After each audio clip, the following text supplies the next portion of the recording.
클릭해주셔서 감사합니다. Hello everyone, I'm Laiseo JK. In the previous lecture, we talked about artificial intelligence and the future of work.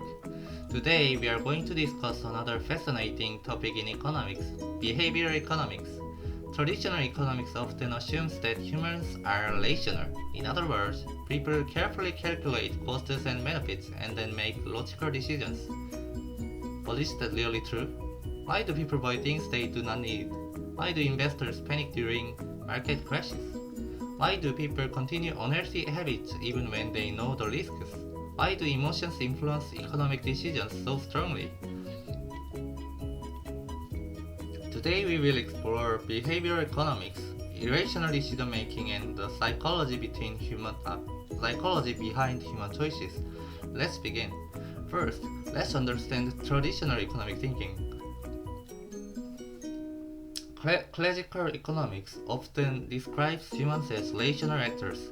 This means people are expected to maximize benefits, minimize costs, make logical choices, use available information efficiently. For example, if two products are nearly identical, rational consumers should buy the cheaper one.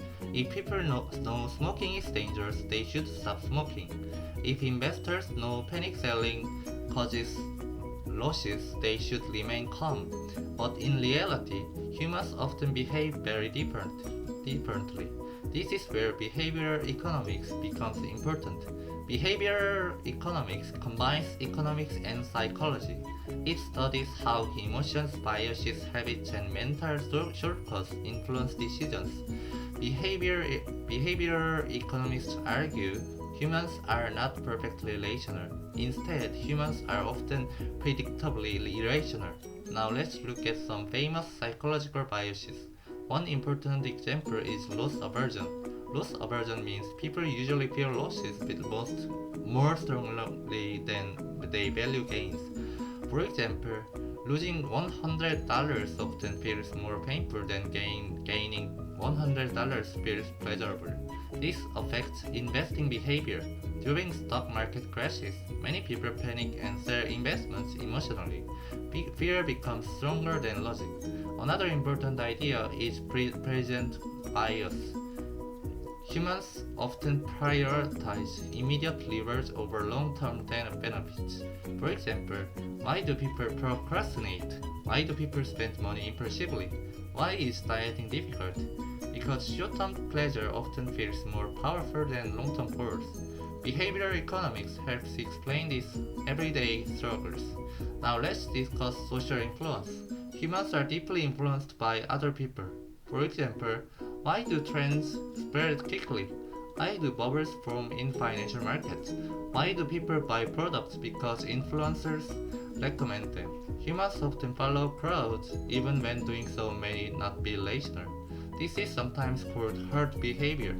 In economics, herd behavior can influence stock markets, consumer trends, housing bubbles, cryptocurrency speculation. Emotions and social pressure can spread rapidly through societies. Now here is another interesting concept, anchoring. Anchoring happens when people rely too heavily on the first number of piece of information they see. For example, suppose a store shows original price $500, discounted price $250. Suddenly $250 feels cheap, but maybe the product was never truly worth $500. The first number changes perception. Businesses and marketers understand these psychological effects very well. Now let's talk about advertising. Advertising is not only about information, it is also about emotion. Companies try to connect products with happiness, success, beauty, status, security. Behavioral economics helps explain why emotional marketing is often so effective. Now here is something important. Behavioral economics also changed public policy. Governments began using behavioral insights to influence behavior more gently. This is sometimes called nudging. A nudge encourages better decisions without forcing people. For example, automatically enrolling workers into retirement savings programs, making healthy foods easier to access, simplifying important forms. Small changes in choice architecture can significantly influence behavior. Now let's connect these to technology and social media. Modern digital platforms are designed using behavioral psychology, notifications, likes, infinite scrolling, recommendation algorithms. These systems often exploit human attention and emotional reactions. Behavioral economics helps explain why digital platforms can become addictive. Now, here is one final important idea. Behavioral economics does not mean humans are stupid. Humans evolved to survive, not to behave like perfect calculating machines. Emotions, instincts, and social behavior helped humans survive throughout history. But in modern economic systems, these same tendencies can sometimes lead to irrational decisions. Understanding behavioral economics can help us become more aware of ourselves, why we spend, why we fear, why we procrastinate, why we follow crowds. Economics is not only about markets and money, it is also about human psychology. So let's summarize today's lecture. Behavioral economics studies how psychology influences economic decisions. Humans are not perfectly rational.